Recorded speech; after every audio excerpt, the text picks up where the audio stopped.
강남의 오래된 상가 밀집 구역을 내려다보는 유리창 너머로 오후의 햇살이 사무실 바닥에 긴 사선을 그린다. 박태호는 등받이에 반드시 기대앉아 계약서 첫 장을 천천히 넘긴다. 종이의 촉감은 생각보다 거칠고 볼펜 끝은 예상보다 매끄럽다. 그의 손끝이 약간 떨리지만 그 떨림을 그는 기대로 해석한다.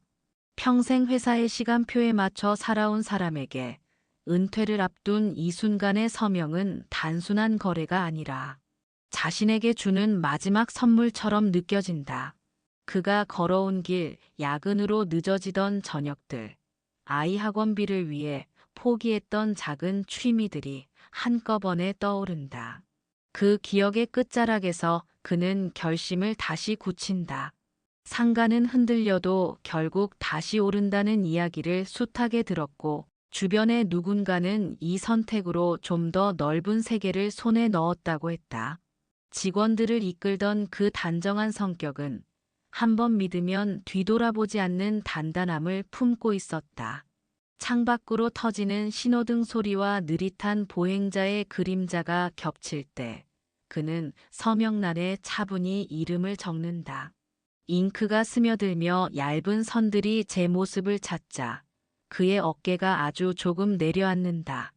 이 서명으로 자신의 노후가 편안해질 것이라 그는 믿는다. 퇴직금 일부와 대출을 섞어 맞춘 자금 구조는 빡빡하지만 계산은 이미 수십 번 반복했다. 그가 낸 결론은 단순했다. 지금이 기회라는 것이다. 서류를 맞은편으로 밀어주는 그의 손길은 의외로 조용하고 가볍다. 그러나 방 한쪽, 서류철이 잔뜩 꽂힌 캐비닛의 묵직한 금속성 광택은 다른 이야기를 하고 있는 듯하다. 편안해진 호흡 사이로 아주 얇은 불안이 햇살 아래 먼지처럼 부유한다. 사무실 문을 나서는 순간 그는 이 가벼운 어지럼이 설렘 때문이라고 스스로에게 설명한다. 그리고 오늘 가장 먼저 전화를 걸 사람을 떠올린다. 집에서 그를 기다릴 아내다. 다음 장면에서 그는 그 설렘을 들고 집의 문고리를 조심스레 돌리게 된다. 현관에 들어서자마자 신발장을 스치는 소소한 소음이 고요를 흔든다. 주방에서는 이수정이 국을 데우며 가느다란 김을 바라보고 있다. 태호는 평소처럼 가벼운 근황부터 꺼내려 하지만 마음속 주제는 이미 정해져 있다. 상가 계약을 마쳤다는 소식. 그의 말이 끝나기도 전에 수정의 표정은 눈에 띄게 굳어간다. 둘의 결혼 생활을 지탱해 온 것은 격렬한 열정보다 매일의 실천이었다. 알뜰한 장보기, 매달의 예산표, 며느리에게 보낼 선물 목록까지 작은 메모들이 쌓아 올린 성실의 성. 바로 그 성벽에 오늘의 소식이 예상치 못한 금을 낸다. 수정은 대출 이자라는 단어를 머릿속에 떠올리는 순간 가슴이 묵직하게 내려앉는 감각을 느낀다. 평생을 모아온 돈 위로 빚의 그림자가 드리워지는 상상은 쉬이 지워지지 않는다. 그는 말한다. 노후는 화려함보다 안정이 먼저였다고. 다만 그 말은 목소리가 아니라 손의 동작과 시선의 방향으로 전달된다. 싱크대에 놓인 식기들은 언제나처럼 정돈돼 있지만 그 정돈이 오히려 집안의 긴장을 더 선명하게 만든다. 태호는 자신의 선택이 가족에게 줄 미래를 밝게 비추리라 믿었고 수정은 같은 선택이 같은 미래를 불안하게 만들지 모른다고 직감한다. 두 사람이 바라보는 노후의 풍경은 비슷한 색을 띠지만 그림의 초점이 다르다. 한 사람은 가능성을, 다른 사람은 변수를 본다.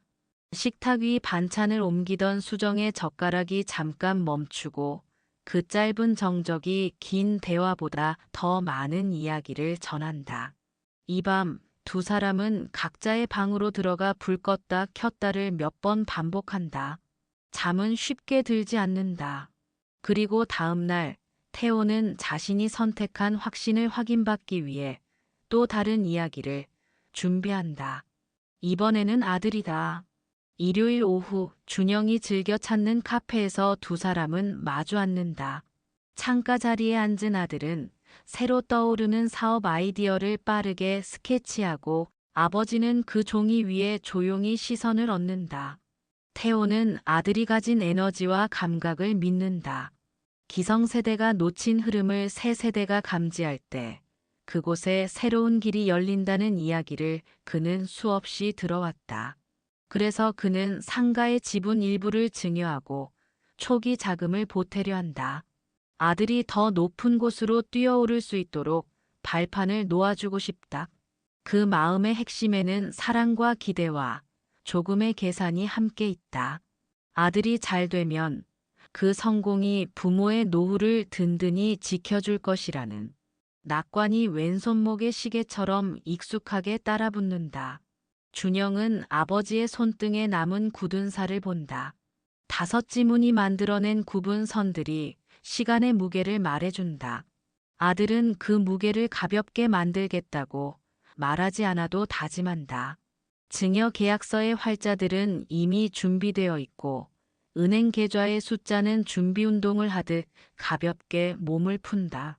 카페 밖으로는 사람들의 발걸음이 분주하지만 이 작은 테이블 위의 시간은 잠시 느리게 흐른다. 가족이 서로의 미래를 보증하는 일은 한국의 수많은 가정에서 되풀이되는 장면이다. 기회와 위험이 한 그릇에 담겨 있다는 사실을 모두 알면서도 사랑은 종종 저울의 한쪽을 더 눌러버린다. 계산서에 적힌 합계가 나오는 순간 두 사람은 같은 방향을 바라본다. 아들은 자신이 성장의 증거가 되리라 믿고 아버지는 그 믿음이 자신을 지켜주리라 생각한다. 카페 문을 나서며 태호는 아내에게도 언젠가 이 장면을 밝은 기억으로 전할 날이 오리라 기대한다. 그러나 집으로 가는 길, 그의 발걸음은 조금 더 빨라지고 손바닥에는 땀이 맺힌다. 그가 다음에 마주할 대화는 친구에게서 듣게 될 다른 종류의 이야기다. 오랜 친구 김영숙과의 만남은 낯익은 골목의 작은 식당에서 시작된다. 메뉴판을 펼치기도 전에 서로의 안부가 테이블 위를 가볍게 오간다. 영숙은 주식과 코인으로 한동안 겪었던 손실을 담담하게 말한다.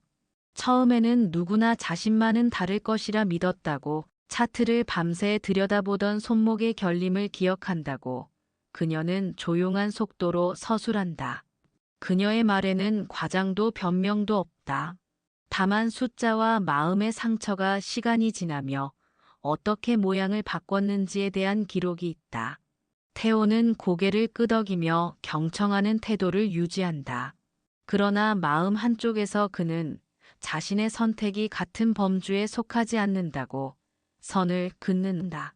상가는 실물이고 임대는 현금 흐름이며 결국 버티면 오르는 자산이라는 믿음이 그의 사고를 안내한다. 영숙의 아픔을 위로하는 마음과 나에겐 다른 길이라는 확신이 미세하게 충돌한다. 식당의 조명은 따뜻하지만 그 따뜻함은 누군가의 실패를 완전히 감싸지는 못한다. 대화는 어느새 삶의 우연과 선택의 무게로 번진다. 둘은 나이와 경험이 갈무리한 지혜를 공유하지만 같은 이야기를 다른 언어로 듣는다. 영숙은 위험을 말하고 태호는 가능성을 듣는다. 계산을 마치고 골목을 나오며 두 사람은 오래된 우정을 확인하듯 짧게 웃는다. 그러나 태호의 발걸음은 여전히 앞으로를 향한다. 자신이 쥔 카드가 좋은 패라고 믿는 사람의 걸음이다.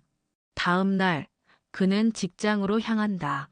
이제 곧 내려놓을 자리에서 마지막으로 하고 싶은 말이 있다. 그는 자신이 선택한 미래를 약간의 자부심을 섞어 꺼내 보일 것이다. 퇴직을 앞둔 사무실은 작은 축제의 전야 같았다. 커피 머신 앞에는 간식이 놓이고 캐비닛에 붙은 손글씨 메모에는 그를 위한 응원이 적혀 있다. 동료들은 언제나처럼 바쁜 척하면서도 그를 스치는 농담 하나쯤을 준비해 둔다. 이런 날 그는 자신에게도 의외의 표정이 남아있음을 알게 된다. 아직 이곳에 속해 있지만 한 발은 이미 다른 땅을 딛고 있는 사람의 표정. 점심자리에서 그는 은퇴 뒤 계획을 묻는 동료들의 질문에 상가 이야기를 꺼낸다. 건물주의 미래를 가볍게 그려 보이며 관리와 임대, 여유로운 아침 산책 같은 풍경을 덧칠한다. 모두가 부러운 소리를 낼 때 그의 불안은 잠시 웅크린다. 칭찬과 부러움은 누구에게나 달콤하다. 그는 알고 있다. 이 허세는 방어일 수 있다고. 정년을 앞둔 사람에게 따라붙는 공허를 막아주는 임시 지붕 같은 것. 웃음이 오가고 누군가는 진심으로 축하를 건넨다. 그 마음을 그는 고마움으로 받는다.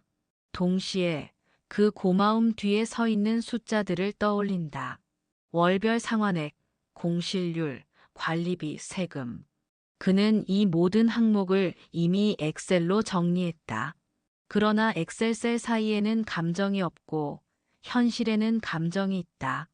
퇴근 무렵 사무실 창밖으로 노을이 기울 때 그는 핸드폰을 꺼내 뉴스 알림을 휙휙 넘긴다. 부동산 시장과 금리 이야기가 헤드라인을 장식한다. 그는 그중 몇 개를 무심코 지나친다. 그 선택은 곧 다음 장면으로 이어진다. 집에서 마주한 TV 화면 속 숫자들은 더 이상 농담이 아니다. 저녁 뉴스는 무심하다. 사회면의 사건, 경제 지표의 흐름, 날씨의 변화가 차례로 흘러간다. 그 사이 경제부 기자의 목소리가 부동산 거래, 감소와 대출 이자, 부담의 증가를 전한다. 그래프가 화면에 떠오르고 지난해 같은 기간 대비라는 자막이 인상적으로 붙는다. 태호는 리모컨을 쥔 손에 힘이 들어간다. 화면은 객관적인 사실을 나열하지만 화면을 보는 사람의 마음은 주관적인 선택을 한다. 그는 채널을 돌린다. 대문에 설치된 조명의 밝기를 조절하듯 마음속 불안을 덜어내고 싶다. 그는 자신에게 말한다. 지역마다 사정이 다르고 좋은 입지는 결국 세입자를 찾아온다고. 이 문장은 그가 스스로에게 건네는 가장 긴 위로이자 가장 짧은 회피다. 부엌에서 수정은 설거지를 마치고 수건을 정리한다. 서로 말을 아끼는 저녁은 때로는 다툰 다음 날 아침보다 더 조용하다. 부엌과 거실 사이의 공기가 한 겹 더 두터워진다. 뉴스가 끝나고 화면에 예능 프로그램의 밝은 색감이 번지는 동안 태호는 자막이 보이지 않는 순간에만 눈을 들어 화면을 따라간다. 마음속 계산기는 계속 돌아가고 그는 숫자들이 나쁘지 않다고 결론 내리려 애쓴다. 그러나 먼 곳에서 아주 낮은 경고음이 들려오는 듯한 기분은 지워지지 않는다. TV를 끄고 난 거실은 잠깐 어두워진다. 다음 날 그는 다시 희망의 그림을 확인하고 싶어진다. 아들이 준비하는 창업의 공간으로 향한다. 미래의 소리가 가장 크게 들리는 곳으로. 공유 오피스의 유리문을 열자 타닥거리는 키보드 소리와 밝은 웃음이 섞여 나온다. 젊은 창업자들의 손목에는 가벼운 시계 대신 아이디어의 무게가 보인다. 준영은 팀원들과 회의를 마치고 아버지를 향해 손짓한다. 화이트보드에는 문제 정의와 해결 방향, 시장의 틈과 실행 계획이 층층이 그려져 있다. 그는 부모님에게 받은 지원을 몇 배로 돌려주겠다는 마음으로 하루를 시작하고 실패를 피하는 법보다 배우는 법을 먼저 떠올린다. 태호는 그 모습을 보며 한동안 말이 없다. 스스로가 젊었을 때는 보지 못했던 언어와 도구들이 그의 눈앞에서 자연스럽게 움직인다. 세대의 차이는 단절이 아니라 다른 악보를 읽는 방식의 차이처럼 느껴진다. 그는 마음속으로 고개를 끄덕인다. 이 활력이라면 세입자 공실이 잠시 길어진다 해도 이 가족의 시간은 괜찮을 것이라고. 회의실 유리창 너머로 석양이 건물의 곡면을 얕게 쓰다듬는다. 준영은 과제를 더 쪼개 실행한다는 표정을 짓고 아버지는 그 표정에서 책임감의 윤곽을 본다.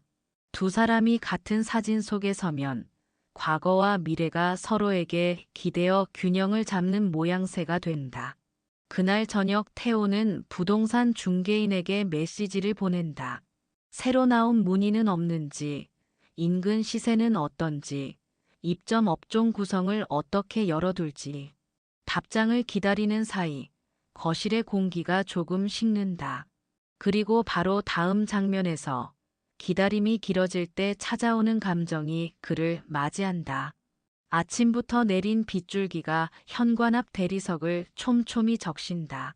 상가 건물의 유리문을 여는 순간 서늘한 공기가 복도를 스친다. 아직 입주하지 않은 층은 걸음마다 잔향을 크게 만든다. 태호는 엘리베이터 버튼을 누르고 서서 버튼 위에 반사된 자신의 얼굴을 본다.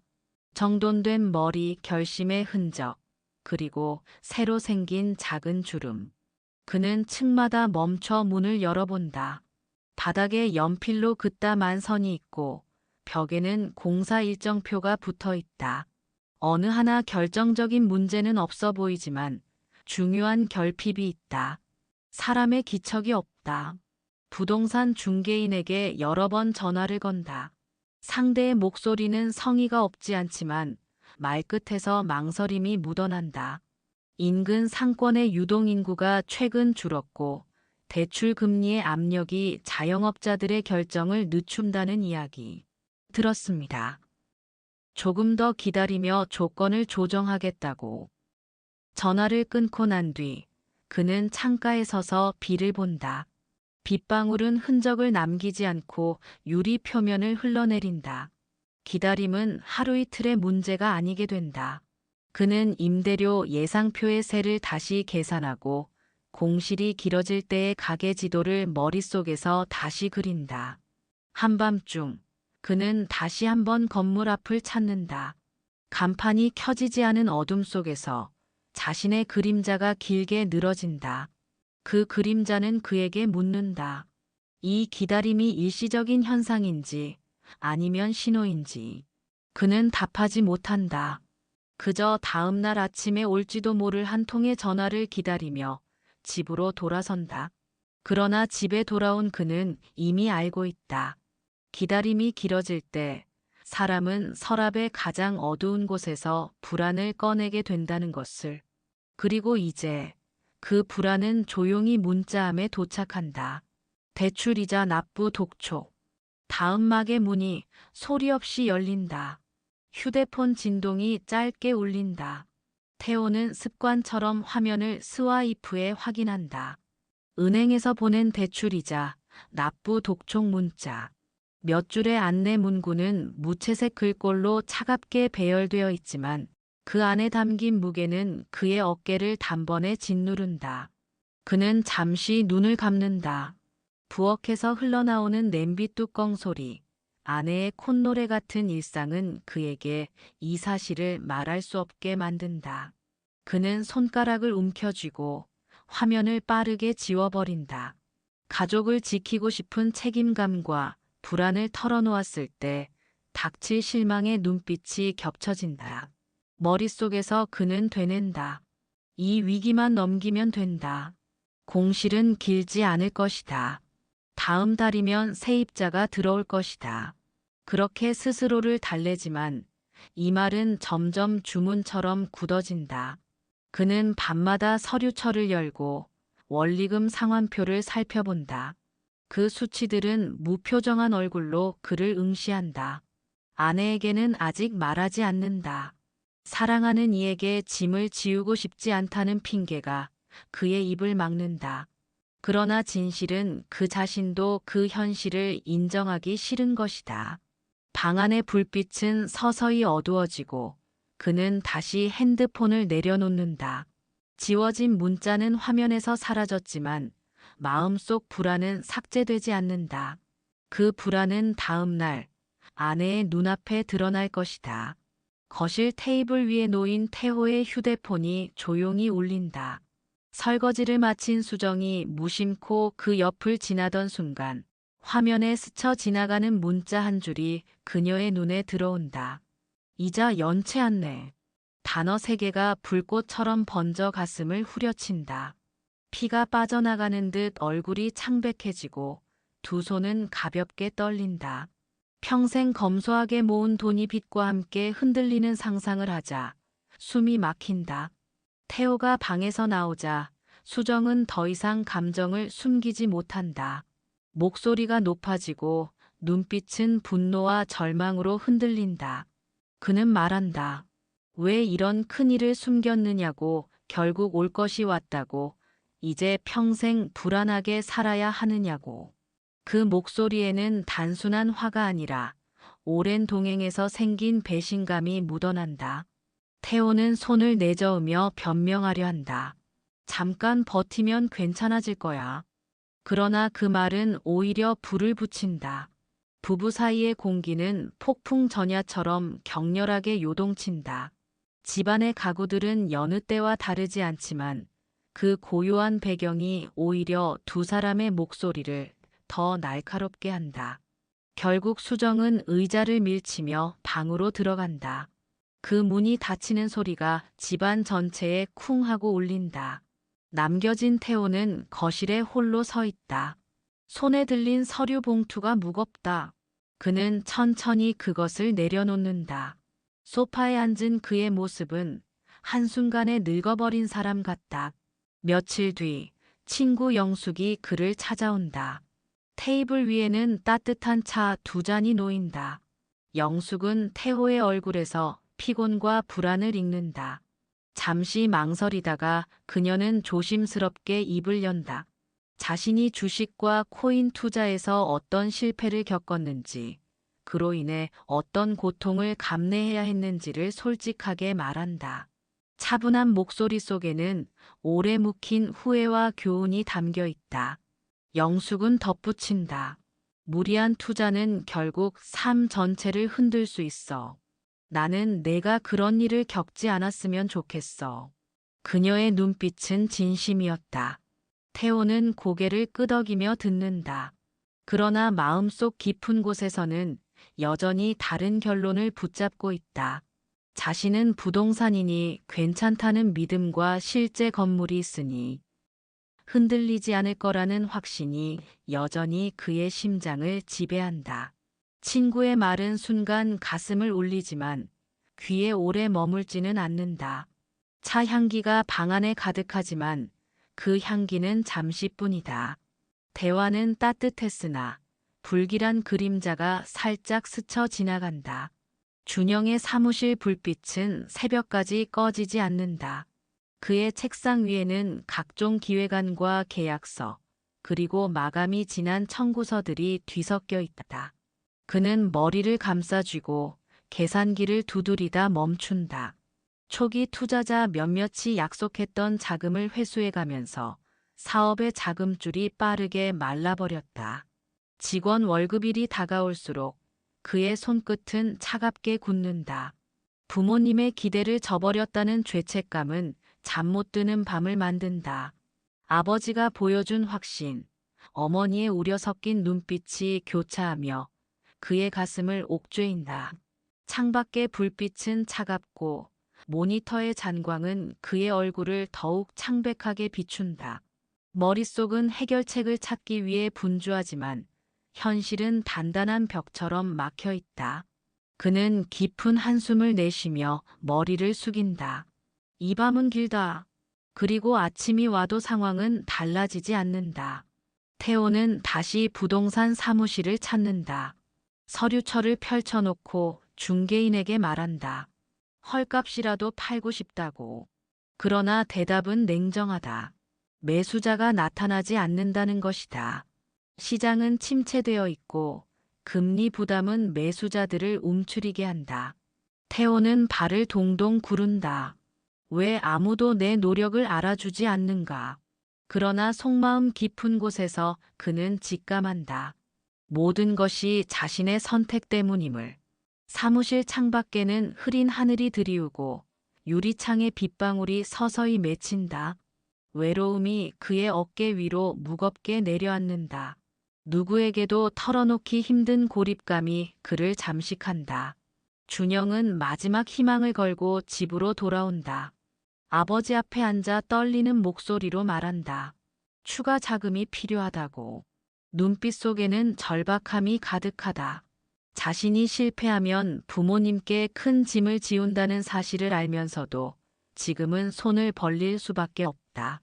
태호는 아들의 얼굴을 바라본다. 그 얼굴은 한때 자신이 젊었을 때 품었던 열정과 닮아 있었다. 그러나 이번에는 다르다. 아버지의 가슴에 밀려드는 것은 희망이 아니라 불안이다. 방 안의 공기는 무겁고 두 사람의 숨소리가 겹쳐져 긴장감을 높인다. 며칠 밤을 뒤척인 끝에 태호는 결심을 내린다. 상가를 반값에라도 매각하기로 한 것이다. 중개인은 안쓰러운 표정을 지었지만 더 이상 다른 방법은 없었다. 서류에 도장을 찍는 순간 그의 눈가가 젖는다. 눈물을 보이지 않으려 고개를 숙이지만 가슴 속에서는 이미 모든 희망이 무너져 내린다. 그동안 지켜왔던 자존심이 서류 한 장에 무너지는 듯하다. 방 안의 공기는 텅 비어 종이 넘기는 소리마저 크게 울린다. 수정은 남편 옆에서 차마 말을 잇지 못하다가 결국 조심스럽게 꺼낸다. 준영이에게 준 재산의 일부라도 돌려받아야 하지 않겠냐고. 그 말에는 노후에 대한 현실적인 두려움과 어쩔 수 없다는 절규가 섞여 있다. 그녀의 목소리는 차분했지만 그 안에는 깊은 상처가 묻어 있었다. 아들을 향한 사랑과 생존을 위한 이기심이 뒤엉켜 있었다. 그 순간 부부의 눈빛은 서로에게서 멀어졌다. 첨예한 대립이 거실 공기를 찢어 놓았다. 준영은 점점 부모님과의 연락을 피한다. 휴대폰 벨소리가 울릴 때마다 가슴이 철렁 내려앉고 수화기를 들지 못한다. 부모님께 죄를 지었다는 죄책감이 그를 짓눌렀다. 가끔 거리에서 부모님 또래의 부부를 마주치면 그는 고개를 숙이고 발걸음을 재촉한다. 그의 삶은 갑자기 좁아지고 방 안의 공기는 답답하게 느껴진다. 창문을 열어도 시원한 바람은 들어오지 않는다. 외로움과 죄책감이 한꺼번에 그를 감싼다. 그렇게 부모와 아들의 관계는 단절된 듯한 그림자로 가라앉는다. 은행 창구의 공기는 차갑게 식어 있었다. 창구 직원은 정중한 표정을 유지했지만 태호의 귀에는 채무불이행이라는 단어만 메아리처럼 남았다. 서류 위에 찍힌 도장은 확정적인 낙인을 의미했다. 손에 쥔 볼펜이 미세하게 떨리며 종이 위에 잉크 자국을 남긴다. 순간 눈앞이 어두워지고 땀이 손바닥에 맺힌다. 평생 신용을 잃지 않으려 노력했던 그가 이제는 서류 한 장으로 낙인 찍힌 듯한 현실을 마주했다. 은행을 나서는 발걸음은 유난히 무겁다. 인파 속에서도 그는 혼자 고립된 사람처럼 느껴졌다. 자동차 소리와 사람들의 대화가 그의 귀에는 모두 희미하게 들린다. 집으로 돌아오는 길, 그는 손에 쥔 서류 봉투를 쳐다본다. 종이는 얇았지만 그 무게는 인생의 절반을 짓누르는 듯했다. 며칠 뒤 영숙은 다시 태호를 찾아왔다. 이번엔 위로를 전하기 위해서였다. 그녀는 자신의 실패 경험을 다시 꺼내어 차분히 들려주었다. 나도 처음엔 세상이 끝난 것 같았어. 하지만 시간이 지나고 보니 그 실패가 나를 바꾸었더라. 그녀의 목소리에는 따뜻함과 함께 단단함이 깃들어 있었다. 태호는 그녀의 눈빛에서 진심을 읽었다. 실패를 경험한 사람이 주는 위로는 말보다 무게가 있었다. 영숙은 마지막으로 덧붙였다. 너도 이 시간을 지나면 달라질 거야. 중요한 건 다시 일어서는 거야. 태호는 긴 침묵 끝에 고개를 끄덕였다. 마음속 깊은 곳에서 작은 불씨가 되살아나는 듯했다. 저녁 수정은 손에 스마트폰을 들고 뉴스를 보여주었다. 화면에는 국민연금만으로는 노후 대비 불충분이라는 자막이 떠 있었다. 수정은 차갑게 말했다. 당신이 만든 선택이 결국 우리 노후를 이렇게 만든 거야. 목소리는 높지 않았지만 그 안에는 깊은 원망이 담겨 있었다. 태호는 시선을 피했다. 화면 속 뉴스 앵커의 단호한 목소리가 그의 가슴에 다시금 비수를 꽂는다. 그는 말없이 고개를 숙였다. 방 안의 공기는 답답했고 두 사람 사이에는 쉽게 지울 수 없는 상처가 생겨 있었다. 준영은 마침내 직원들을 모아두었다. 눈빛은 흐려졌고 손은 떨렸다. 회사를 더 이상 운영할 수 없다는 말을 꺼내는 순간 목소리가 흔들렸다. 직원들의 표정이 무너지는 것을 보자 가슴이 미어졌다. 그들에게 기대와 희망을 약속했던 사람이 이제는 해고를 통보해야 하는 현실. 그는 눈물을 감추려 했지만 결국 눈가가 젖었다. 마음속에서는 끊임없는 후회가 맴돌았다. 내가 혼자였다면 어땠을까? 부모님의 도움을 받지 않았다면. 그 후회는 가시처럼 그의 마음을 찔렀다. 회의실 문을 닫는 순간 그의 세상은 더 좁아졌다. 태호와 수정은 거실에 나란히 앉아 있었다. 불이 켜진 집은 텅 빈 듯 느껴졌다. 둘은 말없이 지난 날을 되돌아본다. 화려한 계획, 부풀었던 기대, 그리고 지금 남은 것은 텅 빈 계좌와 무너진 마음뿐이었다. 태호는 속으로 되낸다. 왜 그렇게 무리했을까? 수정은 그를 바라보며 속으로 답한다. 왜 내 말을 듣지 않았을까?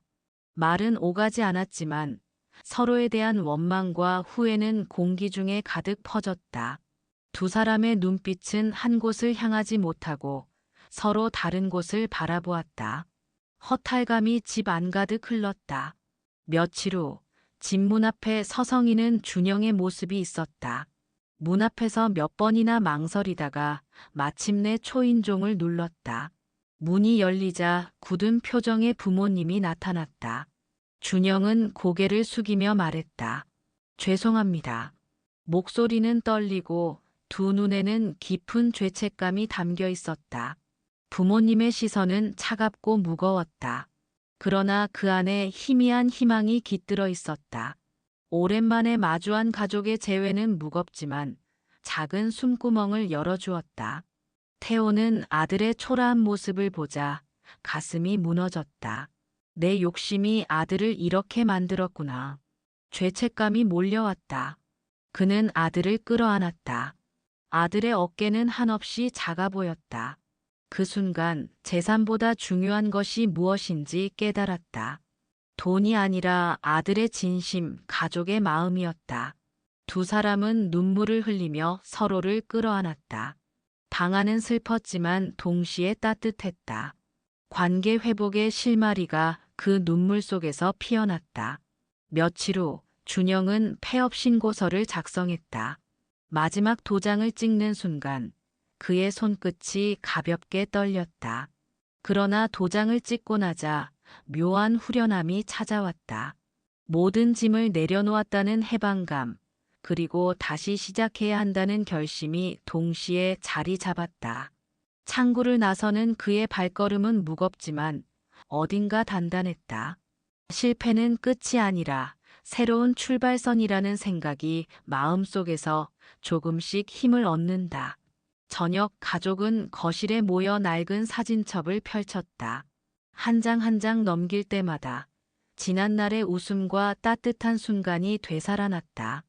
캠핑장에서 함께 웃던 모습, 생일 케이크 위 초를 끄던 장면. 태호와 수정, 준영은 모두 그 기억 속에서 행복이 무엇이었는지를 떠올린다. 잃어버린 재산보다 서로를 향한 신뢰와 사랑이 더 소중했다는 사실을 깨닫는다.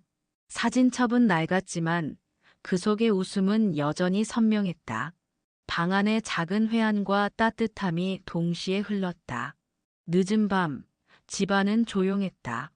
태호와 수정은 거실에 마주 앉아 오랜만에 대화를 시작한다. 오랫동안 묻어둔 마음을 조금씩 꺼내며 서로를 바라본다. 태호는 자신의 욕심이 불러온 결과를 인정하며 아내에게 진심으로 사과한다. 수정은 깊은 상처와 원망이 여전히 남아 있었지만 그의 눈빛에서 후회의 진심을 읽는다. 이제부터라도 다시 시작하자는 말은 서로의 마음을 잇는 달이었다. 긴 시간 동안 서로를 원망했던 감정이 천천히 풀리며 대신 오랜 동행으로 쌓아온 신뢰가 다시금 자리를 찾는다. 두 사람은 손을 맞잡는다. 손끝은 떨렸지만 그 떨림은 두려움이 아니라 새로운 다짐의 증거였다. 방 안은 잔잔하고 평화로웠다. 두 사람의 눈빛은 다시 같은 곳을 향한다. 다음 날, 준영은 작은 편의점 아르바이트를 시작했다. 계산대 뒤에서 고객을 맞으며 손에 닿는 작은 동전과 지폐가 낯설지 않게 느껴진다. 부모님께 진 빚을 갚기 위해 그리고 다시 자신을 세우기 위해 그는 작은 발걸음을 내딛는다. 몇천 원의 시급이지만 그의 마음은 묘하게 가벼웠다. 부모님을 도울 수 있다는 생각, 성실히 하루를 채운다는 실감이 그를 웃게 했다. 퇴근 후 좁은 골목을 걸으며 그는 하늘을 올려다본다. 희미한 별빛이 떠 있었다. 크진 않았지만 앞으로 나아갈 길을 밝혀주는 불빛 같았다. 그의 발걸음은 조금 더 단단하고 가벼워졌다. 태호는 작은 책상 위에 공책을 펼쳤다. 나의 실패가 누군가에게는 교훈이 되길. 그는 첫 문장을 쓰며 깊은 숨을 내쉰다. 펜 끝에서 흘러나오는 잉크는 단순한 기록이 아니라 치유였다. 과거의 아픔을 되새기며 그는 그것을 글로 정리하는 과정을 통해 스스로를 이해하고 있었다. 젊은 시절의 기억, 은퇴 후의 선택, 실패와 후회, 그리고 지금의 깨달음이 한 줄씩 종이에 새겨졌다.